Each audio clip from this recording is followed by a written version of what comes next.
Bien, y como decía Karina, hoy vamos a hablar un poquito de salud, vamos a hablar del mal del Parkinson y que tiene que ver con una fecha también relacionada con quién hizo la primera monografía, quién hizo, por lo menos comenzó a hablar de esta enfermedad, Jane Parkinson, en el año 1817, ¿no? Donde realiza y habla de esta parálisis agitante, dice el profesional en aquella época. Pero ¿qué es? ¿Se puede prevenir? Hay mitos tabú en relación al mal del Parkinson y en esta oportunidad nosotros, como siempre, gentilmente de esta manera hemos solicitado a la profesional de Melina Longoni, que allí la tenemos, física en rehabilitación también. Meli, un gusto tenerte, un placer para nosotros charlar contigo, llevar obviamente un poco de información científica y bueno, ¿qué es el Parkinson? ¿Se puede prevenir? ¿Es hereditario? ¿Hay algunos mitos y tabúes relacionados con esta enfermedad? ¿Qué tal, Meli? Bienvenida, un gusto recibirte. Hola, bueno, muchas gracias como siempre por invitarme. Para mí es un placer poder compartir con ustedes, aunque sea un ratito. Bueno, contarte que la enfermedad de Parkinson es una enfermedad neurodegenerativa, entonces eso quiere decir que afecta al sistema nervioso central, más específicamente a algunos núcleos específicos que se encuentran en el cerebro, teniendo en cuenta que tenemos que pensar que nuestro cerebro es nuestra computadora, ¿no? Es la computadora principal donde manda toda la información del funcionamiento de nuestro cuerpo, del movimiento, de las funciones cardiovasculares, de las funciones respiratorias, de las funciones digestivas, de nuestro control voluntario y de nuestro control involuntario.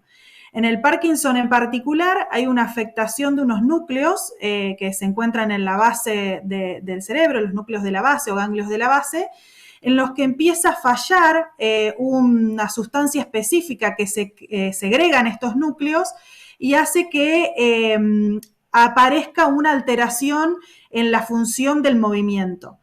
Estos núcleos son los encargados básicamente de iniciar el movimiento y detener el movimiento. Son los que le mandan esa información a nuestra corteza para hacer eso. O sea, es lo que les dicen, bueno, arranca el movimiento, se detiene el movimiento. Y justamente ahí está la falla en el Parkinson y es, digamos, la manifestación clínica que vemos en estas personas que tienen esta enfermedad que es la enfermedad de Parkinson.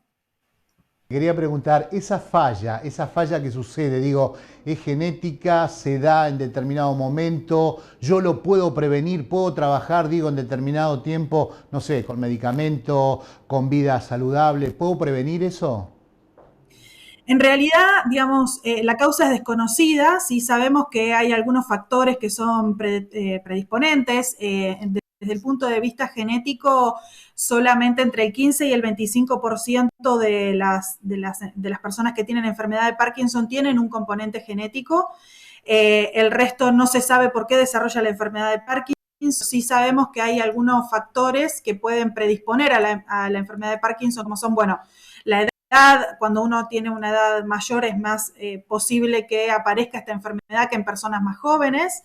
Esto es por encima de los 60 años en general, si aparece previamente, el componente genético en general es mayor y es lo que se llama Parkinson juvenil, y si no, bueno, la edad y también otros factores que son ambientales, por ejemplo, se está estudiando mucho lo que tiene que ver con el tipo de alimentación que recibimos, el agua que consumimos, los pesticidas que hay en el ambiente, es decir, un montón de cuestiones ambientales que van como modificando nuestra genética y pueden predisponer a distintas enfermedades y una de ellas también es el Parkinson.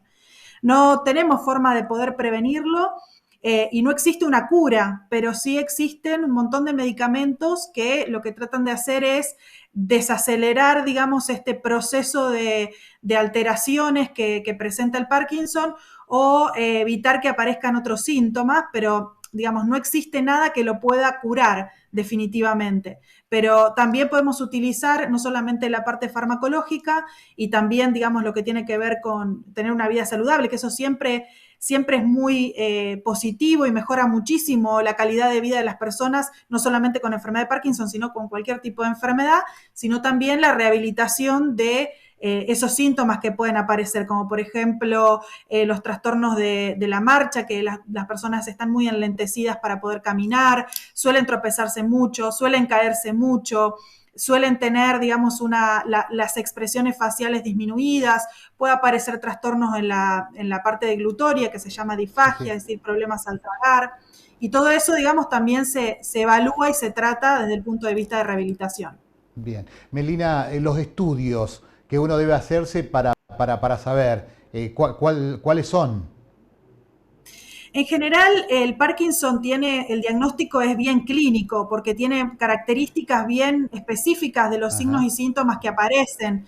O sea, tiene una forma, la enfermedad de Parkinson tiene una forma de caminar muy específica que es muy difícil que sea de otra condición. Sí. Entonces, la clínica de esa persona nos da un parámetro general de, digamos, una orientación clínica de esa patología. Y Bien. después se pueden hacer otros estudios complementarios que pueden ayudarnos al diagnóstico si no es tan claro, como por ejemplo una resonancia magnética que nos puede mostrar algunas lesiones específicas en estos núcleos que estaba nombrando previamente, que son Ujú. los que coordinan, digamos, este movimiento. Bien. Meli, algunos mitos y tabú que uno escucha en la calle, ¿no? Debo leer más para determinada edad, que el cerebro es un músculo, tengo que utilizar la mano izquierda si soy derecho. ¿Esto es así? ¿Se da de esa manera? En realidad, ese tipo, digamos, sí y no. ¿Por qué? Ujú. Porque no A ver. específicamente para el Parkinson, pero siempre todo lo que tiene que ver con el ejercicio cognitivo, lo Ujú. que hace es mejorar las conexiones interneuronales de nuestro cerebro. Y eso ayuda muchísimo, más que nada, a lo que tiene que ver, por ejemplo, las demencias seniles o el Alzheimer o alguna patología adquirida de cerebro, como puede ser, por ejemplo, un traumatismo de cráneo o un accidente cerebrovascular. Siempre digamos, estudiar, leer, es como que lo que hace todo es, digamos, cuando nosotros hacemos todo eso, es generar Sí, mejores sí. conexiones interneuronales. Entonces, en el momento de un daño, tengo más conexiones interneuronales que pueden suplir a la función que yo pueda llegar a tener perdida.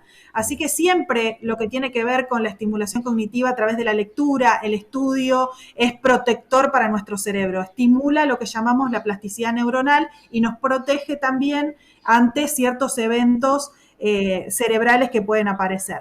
Bien. Melina, y por último, me interesa preguntarte, tiempo de vida que puede llegar a tener una persona con Parkinson.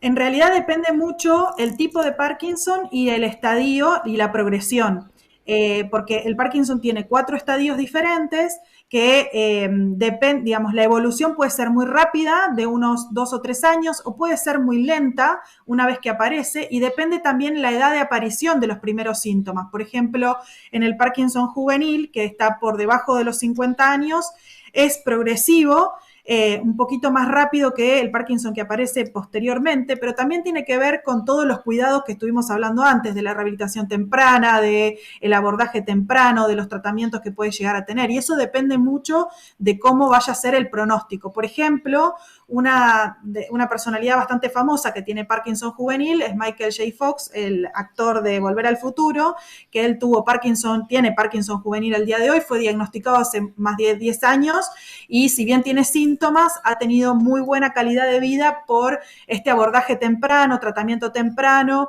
y reconocimiento rápido de los síntomas que hace que digamos, pueda ir teniendo una mejor calidad de vida y el pronóstico sea diferente que una persona que probablemente no tenga todos esos cuidados. O sea que va a depender un poco de todo eso, ¿no? Del diagnóstico temprano y el abordaje temprano y el estadio en el que se encuentre la persona en particular. Ya, para la gente que nos está siguiendo, algún consejo, digo, para los jóvenes, a futuro, ¿no? Bueno, siempre en cuanto específicamente a la enfermedad de Parkinson, una de las cosas que nosotros siempre preguntamos es esto, el historial médico, ¿no? Siempre preguntamos si tiene algún familiar que haya estado, que tenga la enfermedad diagnosticada y demás. Sabemos que hay una posibilidad de que esa persona lo puede llegar a tener. siempre la vida saludable, la detección temprana de los síntomas es lo más importante. Claro. Y justamente siempre todo este tipo de patologías neurodegenerativas tiene el condicionante ambiental, que es sumamente importante. ¿Qué digo condicionante ambiental? Lo que llamamos también epigenética, que es cómo vivimos nuestra vida. Entonces, cómo nos alimentamos, cómo hacemos ejercicio, cómo, digamos, prestamos atención a nuestro cuerpo de la forma en la que nos está hablando, cómo manejamos el estrés. Todos esos son, digamos, cuestiones que ayudan muchísimo como disparador de una enfermedad si lo estamos haciendo mal, o como protector de este tipo de enfermedades. Así que siempre, obviamente, la vida saludable es nuestra principal prevención ante cualquier tipo de enfermedad o patología neurodegenerativa.